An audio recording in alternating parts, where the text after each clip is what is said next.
What's up, guys? I'm Allie, I'm Alex. and this is Pretty problematic.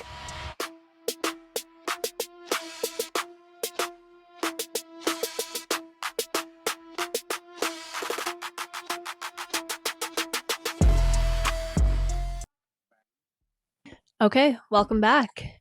As you can see, I'm alone today.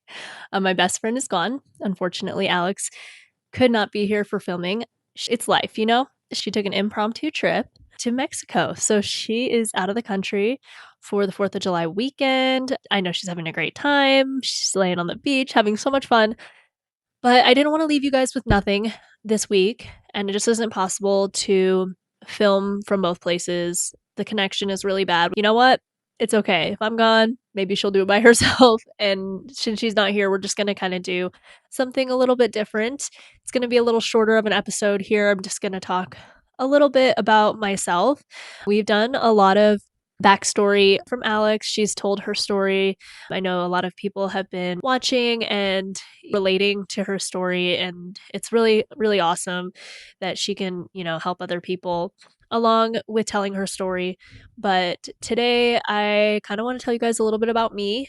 If you know me, you know the story. If you don't, though, hi, I'm Allie, and I'm going to give you a little, background of my life today. But before we start with that, we do have hot takes. So I'm going to do those today alone. This is really weird. It's weird to be alone because I'm usually like talking to Alex, but it's okay. I'm going to get through this. Hopefully, this won't be the worst episode ever. I'm sure it'll be super fun when she gets back next week, and tune in because she'll be here and it'll be back to our normal scheduled events. But yeah, today we just have a couple hot takes, just some updates on some things we've talked about previously, and then also something that just happened that's really exciting for females and women all across the country or anywhere really in the world. This is a really exciting thing that's happened. So I'm going to go into those. But first off, our first hot take today. We were just talking about last episode how Layla from Secret Lives of Mormon Lives is like really not controversial. We just both said how much we love her, and we were just saying how she doesn't really do anything controversial. But lo and behold, this last week, she went on a podcast and she came out as a bisexual, and she came out and said, I'm gay, I'm going to be dating women. A lot of people were really supportive. It was really awesome to see, this is 2026, be who you are, love who you are. You can just tell she's like glowing with this news.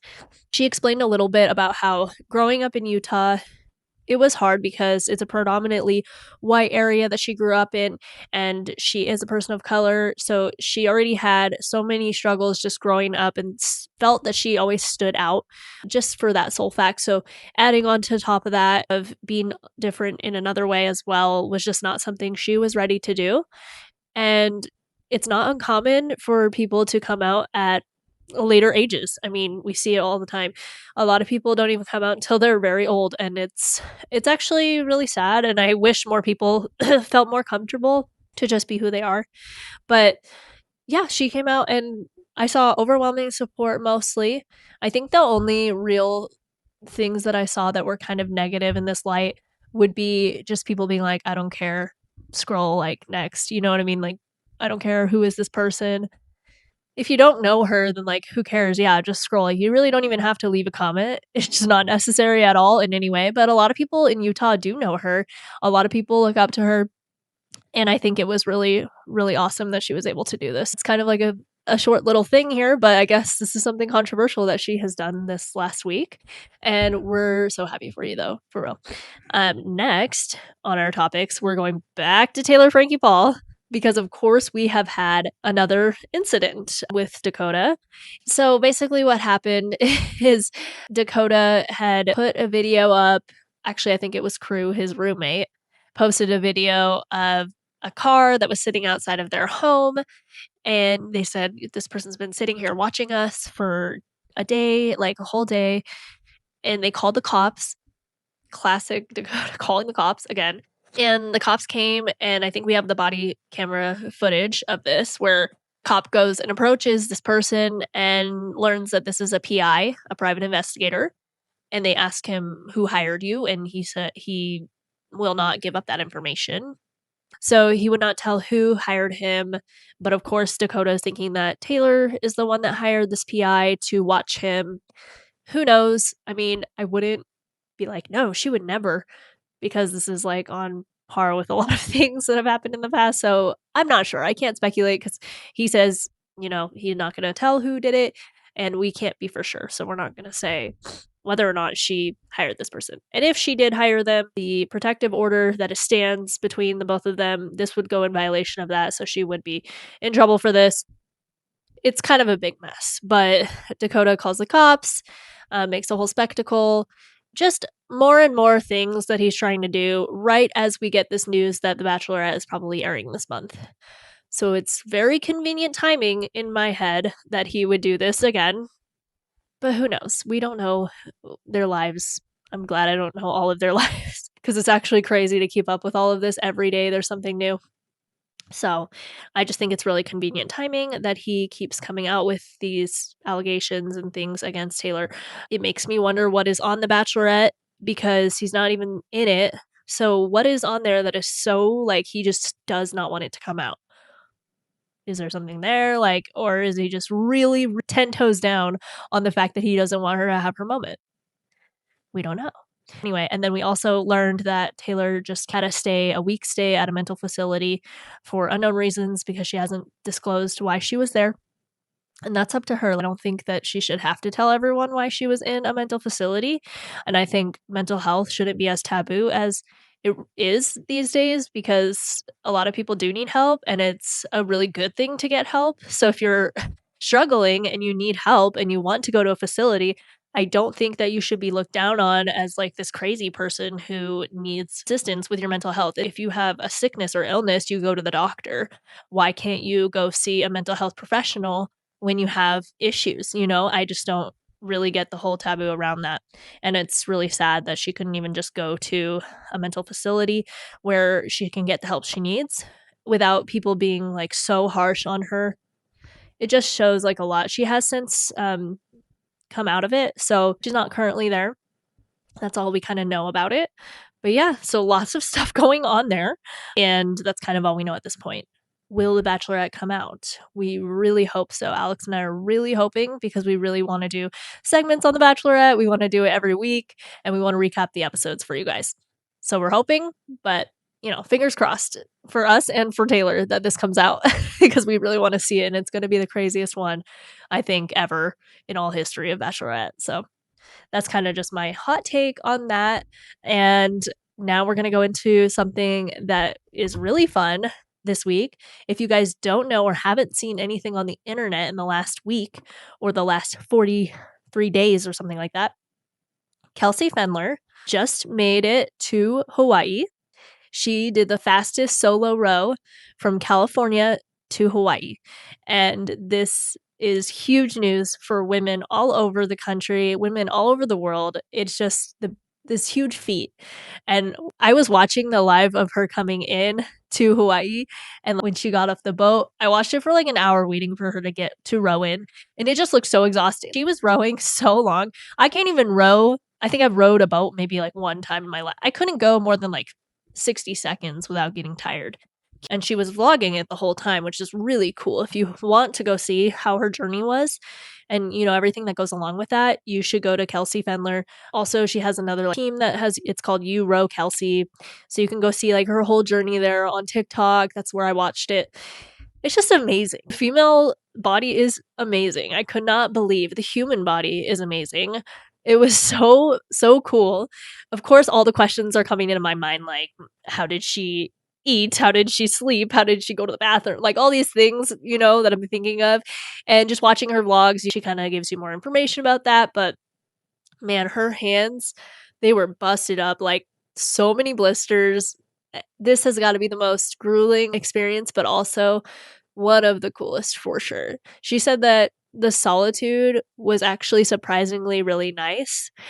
I don't know how I would feel out on the ocean, in the middle of the ocean, just not having anyone around you, no people talking to you. Like, solitude like that is just something that I can't comprehend. I mean, I think she brought like audiobooks and things like that, but it's just so crazy. The mental strength you have to have, and then the physical strength on top of that is beyond me. Like, I am so shocked that she was able to do this, and I'm so proud of her. I, like, watched the live, like I said, and I was just almost in tears, just feeling so proud. So if you have not heard of this, or if you haven't seen any of these videos, please go watch it. It is the coolest thing I've seen in a really, really long time.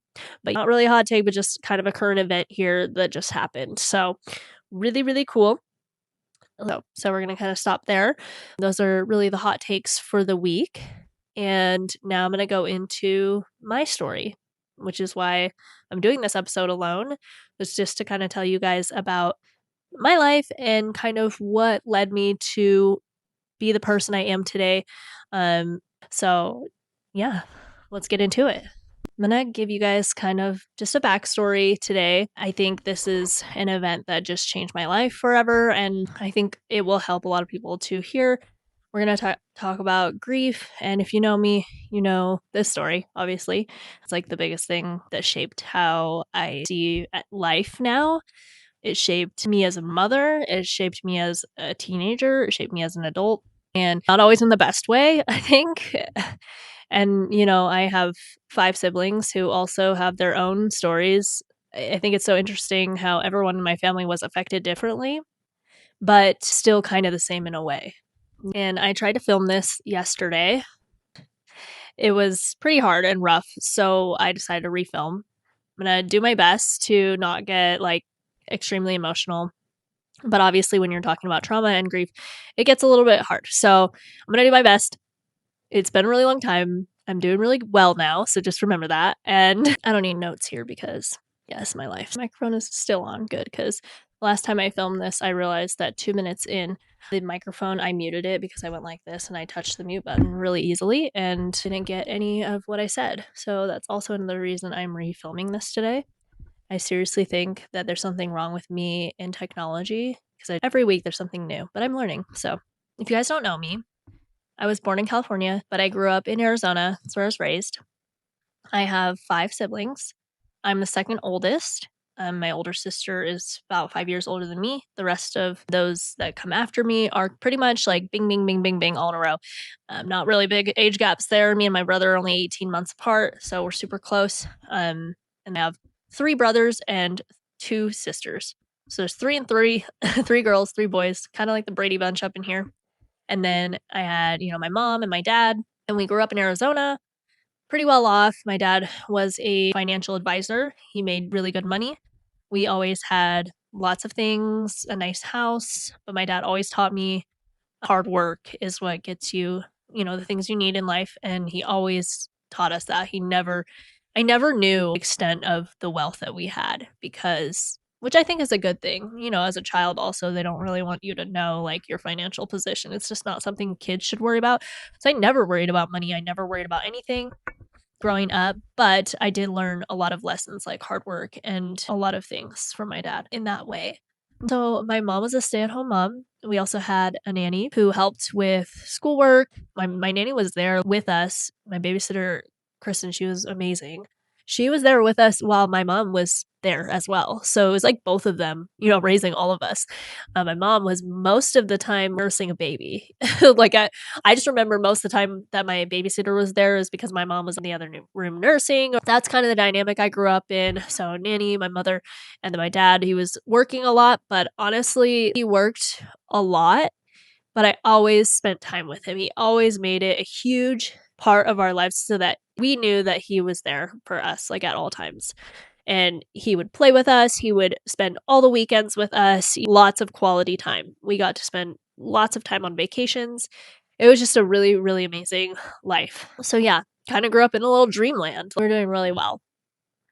And then when I was 15, I went to a choir concert that I was singing in.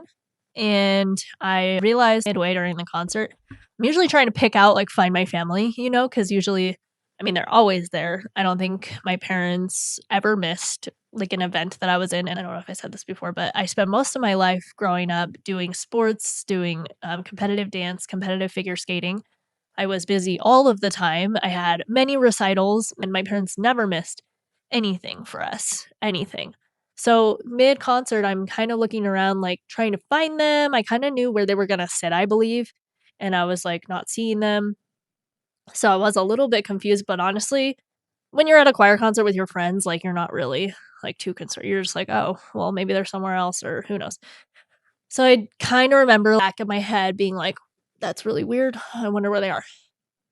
And then I'm into the choir concert, it's starting to end, and my older sister shows up. I remember with her best friend, Carly, they came to the choir concert to pick me up, and, they picked me up, and they said, "Hey, get in the car. We're gonna go look for dad." And I was like, "What? Why are we getting in the car to go look for dad? Like, what's going on?" I was so confused, but at this point, I'm like, "Okay, something's going on." Can't really like, my sister's not being real serious, she's kinda just goofy at this point. Backstory, he was training for a marathon, my mom and my dad both were training for marathons. My mom's a longtime marathon runner, and my dad had never done one, so he was like, "I'm gonna do it." And they started training, and I remember the week prior, my dad went on a run with my mom, and my mom runs a lot faster, so she kinda, like, ran fast and came home, and then my dad didn't come home for, like, hours. We were my mom was, like, freaking out because he would run with no phone, no wallet, like, no key like, nothing, just run in the neighborhood. These were back in the days where, like, nobody really kept their phones on them, their BlackBerries. I remember my dad had a BlackBerry. So, my mom was kinda freaking out, and she was like, "Where's dad?" Like, so this had happened the week before, and he ended up coming home, and my mom was actually so mad at him. She was so angry that he didn't come home. He was like, "Well, I just felt so good. I ran another 6 miles," or something like that. I don't remember specifics, but, like, I just remember him being like, "I was just feeling so good that I just kept going." So, we're out there, we're driving around my high school, kinda looking around there because it's pretty close to my house, then we're looking through the neighborhood, we're kinda just, like, looking out, like, trying to find a runner. At this point, I think my sister gets a text from my mom telling us to come home, so we drive home. The first thing I see is a police patrol car in the front yard. We had this really long driveway, and they were up near the house, and I'm thinking, "Oh, man, like, this is kinda weird, like, something serious is going on." So I walked inside, and I remember the cops just took my mom, and they told us they're going to the hospital. So I'm, like, thinking at this point, maybe he got hit by a car or, like, all the things are going through my mind, like, maybe he just I don't know, he's running, so any accident can happen. So I'm just thinking maybe he, like, broke his leg or something, you know? And, of course, my brain of a 15-year-old, I watched a lot of Without a Trace. I'm like, "What if he got kidnapped?" My dad is 6 feet something, huge guy, like, I don't think he would be getting kidnapped, but that was another thought going through my head, like, these were the thoughts going through my head. Everything but what actually happened was going through my head at the moment. So, I remember sitting in the living room, kinda just waiting to hear an update, "How's dad?" Like, "What's going on?" And this is not the first time my dad had accidents. I remember he had slipped on a tile in his socks and got a really bad concussion one time. So I woke up and there was EMTs in the living room and he was being rolled away in a stretcher. I seen like traumatic things happen to my dad before. And then another thing that happened to him I don't even remember the timeline of this, but he also had kidney stones at one point where he had kidney stones, he was in so much pain, he went to the bathroom and he passed out off the toilet, and he hit his head on the tile and was laying face first in a pile of blood. So, my sister found him actually, and she said, "Someone murdered dad," and it was, like, huge, traumatic thing, but he didn't get murdered, he passed out from pain from kidney stones. If you've had them, which I have had them, it's like the worst pain you'll ever feel in your life. I've also given birth twice, and kidney stones is the greater pain. It's just less time. So I'm not saying childbirth is easy. I'm just saying, you're in more pain, but for less amount of time. So, but the pain is excruciating. And he passed out anyway. He passed the kidney stones and he recovered from that. So these are just some things that I've seen happen, traumas with my dad. But this time, we're sitting around the couch. My grandma is there watching us because we had to wait, for someone to come watch all of us 6 kids while my mom goes to the hospital. So, yeah, we're sitting around the couch. My granny is there with us, and she's on the phone. and I can't really hear. I'm trying to watch her expressions to see what's going on, and I'm just sitting there waiting. It seemed like forever waiting for news. And sorry, hangs up, and she just looks at us and she just says, "Your dad didn't make it. He died from a heart attack." And we all just kind of sat there in silence, and I couldn't really wrap my mind around this. At that age, I was not expecting to hear that. I was expecting maybe he's in surgery or something happened. I wasn't expecting. They said that he died of a heart attack, that he died before he even hit the floor, and that there was nothing they could do when they found him. So she told us that, and I just remember me and my sister, we just ran outside. We just started running out the front door. I just remember basically falling to my knees and just in shock, and we're just bawling at this point because we just didn't really know how to handle this. I don't think anyone really can handle this in any way, no matter how old you are. My other siblings were really young. I don't think that they completely understood what was going on, and my brother was 7 when this was happening, so he is just really young. And I just remember feeling like I had no control, of anything, and my whole life was just different. Sorry. Oh my gosh. Again, trying to do this. But yeah, I remember a lot of people coming to the house after that. Lots of friends and family. It felt like an open house. I mean, people were bringing casseroles, and we had a lot of support from people in our church, just family members and friends. And most of this I don't remember. I don't remember a lot of this because I think my mind just blocked out a ton of this moment and these days. I don't remember probably for a week there. I don't remember everything that happened or sequential order of everything, but I remember just feeling like the whole world was moving and I was just stuck. I was just frozen. And everyone else kept living and we were just not.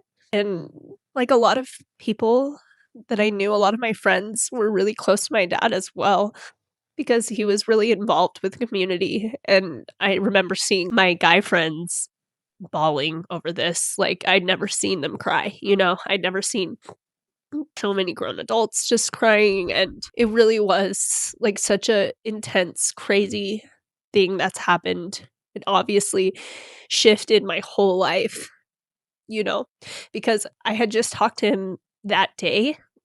One moment he's saying, "Hey, see you at the choir concert," and the next moment you never get to see them again. You just they're just gone. Sorry. And that's what's so crazy. You don't get to say goodbye, and you just never think. My dad was only 40 years old. You never think that this is gonna happen. But yeah, it turns out he had heart disease. I can't even remember what it's called. And it just immediately, the clot went straight to his heart and killed him immediately. They said that he fell running and that he didn't even brace himself with his hands. He just died.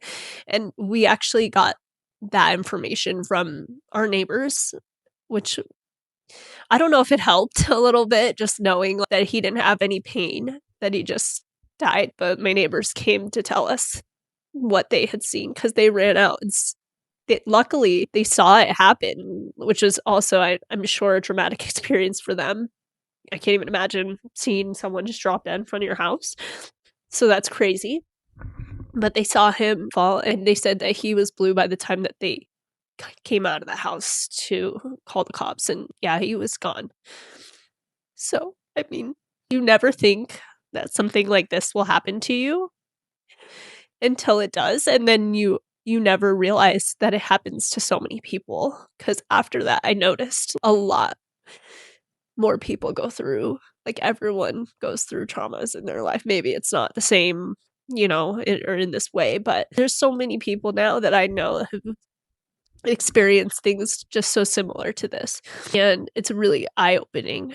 But I just mainly remember just seeing flashes of my life in front of me.